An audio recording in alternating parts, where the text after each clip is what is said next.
Oke baik, Salam Mister. Perkenalkan nama saya Krisnawati Rambotawara. Saya dari Prodi Pak semester 6. Di sini saya akan membuat tugas mata kuliah neuroteologi untuk mengampu UAS mata kuliah neuroteologi. Yang dimana dalam UAS ini saya akan menjelaskan beberapa pembahasan yang telah dibahas dalam pertemuan yang ke-9 sampai pertemuan yang ke-15. Jadi di sini yang pertama kita akan sama-sama membahas tentang apa itu otak dan penderitaan.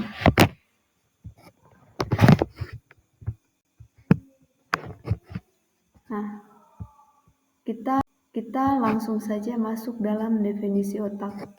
Jadi, otak itu adalah sebuah organ pusat sistem saraf yang berfungsi untuk mengatur dan mengordinasikan seluruh aktivitas tubuh kita, termasuk fungsi motorik, kognitif, emosi, dan perilaku. Nah, otak ini juga bisa menerima atau memproses atau menginterpretasikan informasi dari dalam atau dari luar tubuh kita. Lalu akan menghasilkan respon yang sesuai untuk mempertahankan kehidupan terhadap lingkungan. Nah, ini ada beberapa struktur otak. Yang pertama, struktur otak manusia ini terdiri dari 3 bagian. Jadi, yang pertama itu yang disebut sebagai cerebum. Jadi, cerebum ini yang disebut sebagai otak besar, yaitu untuk berpikir, berbicara, dan memproses informasi.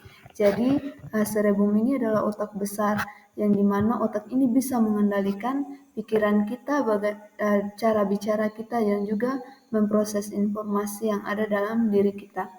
Yang kedua, kita akan mengetahui apa itu cerebellum. Jadi cerebellum ini adalah sebuah otak kecil yang dimana otak kecil ini untuk mengkoordinasi gerakan tubuh kita. Nah, yang ketiga ada yang dinamakan sebagai brain system atau yang disebut sebagai batang otak, yaitu untuk batang otak ini fungsinya untuk vital seperti pernapasan dan juga detak jantung. Selanjutnya kita akan masuk dalam otak memiliki peran utama dalam mengalami dan mengatasi penderitaan.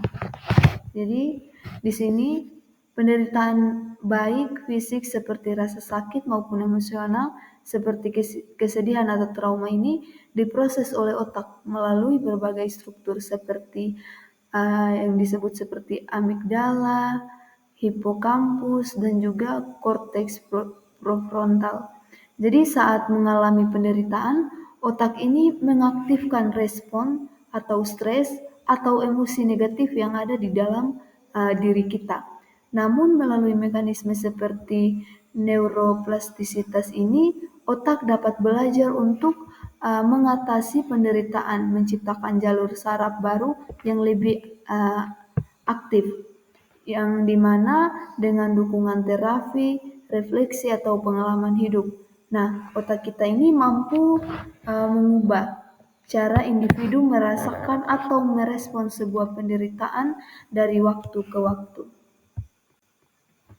Selanjutnya, spiritual dan pengalaman religius ini dapat memodulasi respon otak terhadap rasa sakit atau trauma. Dalam hal ini juga menunjukkan bahwa doa, meditasi, ibadah, atau pengalaman religius ini dapat mengaktifkan area tertentu dalam otak yang berhubungan dengan kedamaian, ketaatan, dan pengendalian diri. Misalnya, yang pertama, lobus parietal. Nah, menurun aktivitasnya saat berdoa atau melakukan meditasi, mendalami atau menyebabkan seseorang ini merasa lebih terhubung dengan Tuhan atau dengan alam semesta.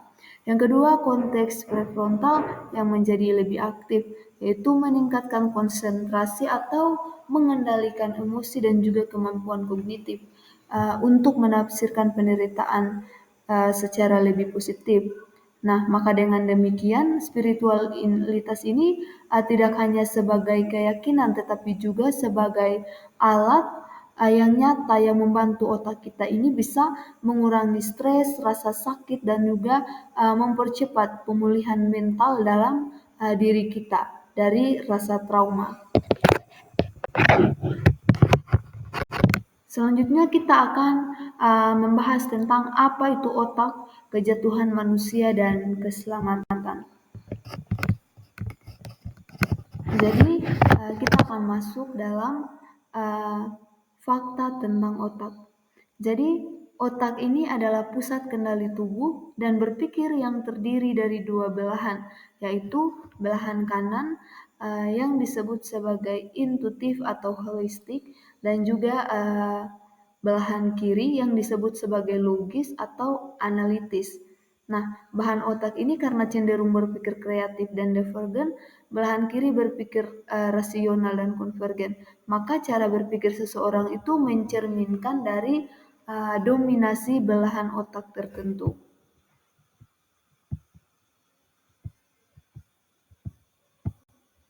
Selanjutnya, apa itu kejatuhan manusia dalam dosa? Jadi ada dua kejatuhan manusia dalam dosa, kita akan sama-sama membahas. Yang pertama, kejatuhan manusia dimulai dari ketidaktaatan Adam dan Hawa terhadap perintah Allah. Yang kedua, dosa merusak pikiran, membuat manusia tidak mampu mengenali dan mencari kebenaran.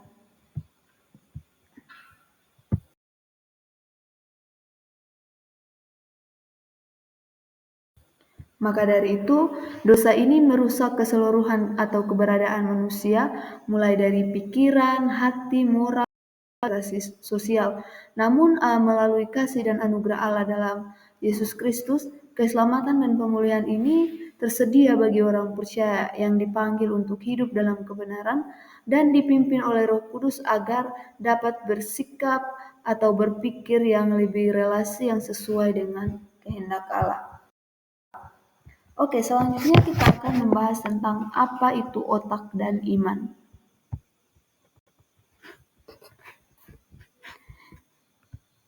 Jadi, otak dan iman ini yang pertama kita akan membahas dulu tentang otak. Nah, otak ini adalah pusat sistem saraf yang mengatur fungsi tubuh dan pikiran. Jadi, di sini kita dapat melihat ada 3 bagian utama dari otak kita, yaitu komposisi, air, dan juga protein serta lemak. Dan selanjutnya ini yang disebut sebagai cerebrum atau memori perasaan pemikiran. Ada juga yang disebut sebagai brain system yang mengatur gerakan mata, pendengaran, pernapasan seperti yang sudah kita bahas dalam pembahasan selanjutnya. Yang ketiga itu ada yang disebut sebagai cerebellum atau keseimbangan dan koordinasi. Selanjutnya otak dan doa. Kita akan membahas tentang otak dan doa. Jadi otak dan doa ini di tengah tekanan hidup modern, banyak orang yang mencari ketenangan batin melalui doa. Nah, maka dari itu neuroteologi ini adalah studi interdisipliner yang menghubungkan teologi dan ilmu saraf yang mengkaji bagaimana doa mempengaruhi otak manusia. Dan terbukti bahwa doa ini menenangkan emosi atau meningkatkan fokus dalam kasih serta mengurangi rasa stres dan ketakutan dalam diri kita. Selanjutnya kita akan membahas tentang bagian otak yang terlibat saat doa. Yang pertama, prefrontal cortex fungsi, yaitu fokus pengembalian keputusan moral aktif saat doa yang penuh kesadaran dan pertimbangan batin. Yang kedua ada yang disebut sebagai anterior cingulate cortex yang disebut sebagai empati, kasih, perhatian spiritual. Nah, hal ini aktif saat doa syafaat atau pengalaman kasih terhadap sesama. Selanjutnya kita akan membahas tentang otak dan hukum kehidupan. Nah, hukum pertama dan terutama. Pengertian hukum. Jadi, hukum kasih ini adalah ajaran inti dari kekristenan yang diajarkan oleh Yesus Kristus yang merangkum seluruh hukum Taurat dalam 2 perintah utama, yaitu mengasihi Tuhan dengan segenap hati, jiwa, dan akal budi, serta mengasihi sesama seperti diri sendiri. Nah, ajaran ini juga menekankan bahwa seluruh kehidupan beriman itu harus didasarkan pada kasih, baik dalam hubungan dengan Allah dan juga dengan sesama manusia kita dalam kehidupan kita sehari-hari. Selanjutnya kita akan membahas tentang kerja otak dalam mentaati hukum kasih. Jadi, kerja otak dalam mentaati hukum kasih melibatkan berbagai bagian otak, terutama yang disebut sebagai lobus prefrontal. Jadi, lobus prefrontal ini untuk pengambilan keputusan moral. Bagaimana sistem limbik mengelola emosi dan kasih sayang, serta neuron cermin yang memungkinkan empati. Jadi saat seseorang mengasihi Tuhan dan sesama, otaknya akan bekerja secara aktif dalam menimbang tindakan yang benar atau mengendalikan diri atau merasa empati dan menunjukkan kasih dengan tulus. Jadi ini menunjukkan bahwa mentaati hukum kasih itu bukan hanya tindakan spiritual, tetapi juga hasil dari proses neurologis yang mendalam. Selanjutnya, dampak hukum kasih dalam membentuk otak. Jadi hukum kasih ini berdampak positif dalam membentuk otak kita, karena hidup dalam kasih ini mengaktifkan bahwa bagian otak yang berhubungan dengan pengambilan keputusan moral, empati, dan juga pengendalian emosi seperti prefrontal cortex dan sistem limbik ini memiliki tindakan kasih, meningkatkan hormon kebahagiaan seperti oksitosin yang dopamin, serta memperkuat jalur saraf yang mendukung kepedulian sosial dan ketenangan batin dalam diri kita. Maka dari itu, dalam jangka panjang hukum kasih ini membantu atau membentuk pola pikir yang lebih positif, atau menurunkan rasa stres, atau menciptakan otak yang lebih sehat dan penuh belas kasihan dalam pribadi kita. Jadi peran otak dalam hukum kasih ini adalah yang pertama, otak berfungsi dengan prinsip neuroplastisitas yang dapat berubah berdasarkan pengalaman. Yang kedua, untuk menanamkan hukum kasih kita harus fokus dan pengulangan diperlukan agar otak merekam secara permanen. Yang ketiga, saat kasih Allah dialami.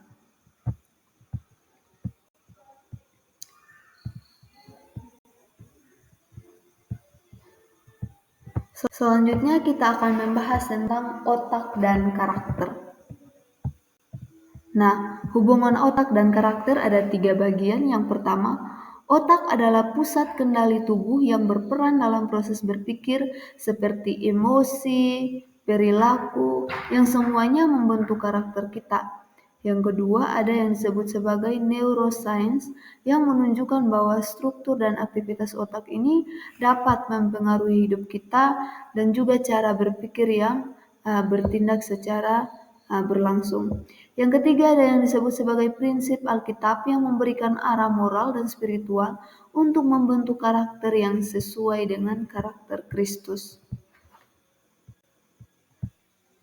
Nah, ini ada definisi dan proses pembentukan karakter.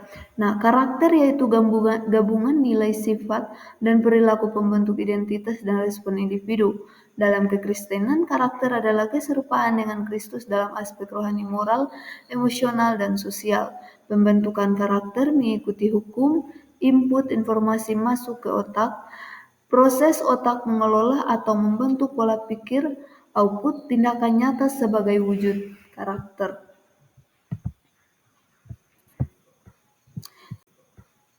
Selanjutnya, kita akan membahas tentang apa itu hubungan sistem kerja otak dengan kesucian dalam neuroteologi.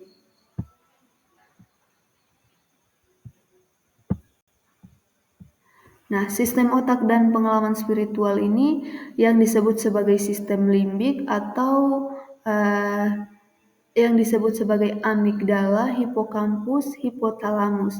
Nah, jadi sistem otak dan pengalaman spiritual ini mengatur emosi seperti cinta, kagum, takut, bahagia. Saat otak kita aktif, saat berdoa atau bermeditasi atau mengalami kedamaian batin. Nah, Ada juga yang disebut sebagai konteks prefrontal atau pengambilan keputusan, kontrol diri, kesadaran moral. Nah, ini sangat penting untuk merefleksi rohani dalam diri kita, bagaimana kita mengendalikan diri kita dalam iman kita. Selanjutnya kita akan membahas tentang neuroplastisitas dan transformasi spiritual. Nah, otak kita ini mampu berubah atau membentuk ulang jalur saraf melalui praktik seperti doa dan juga meditasi. Jadi kebiasaan hidup suci itu adalah pengampunan, kejujuran, kasih. Dapat memperkuat struktur otak yang mendukung stabilitas emosional dan juga etika. Jadi otak kita ini mampu untuk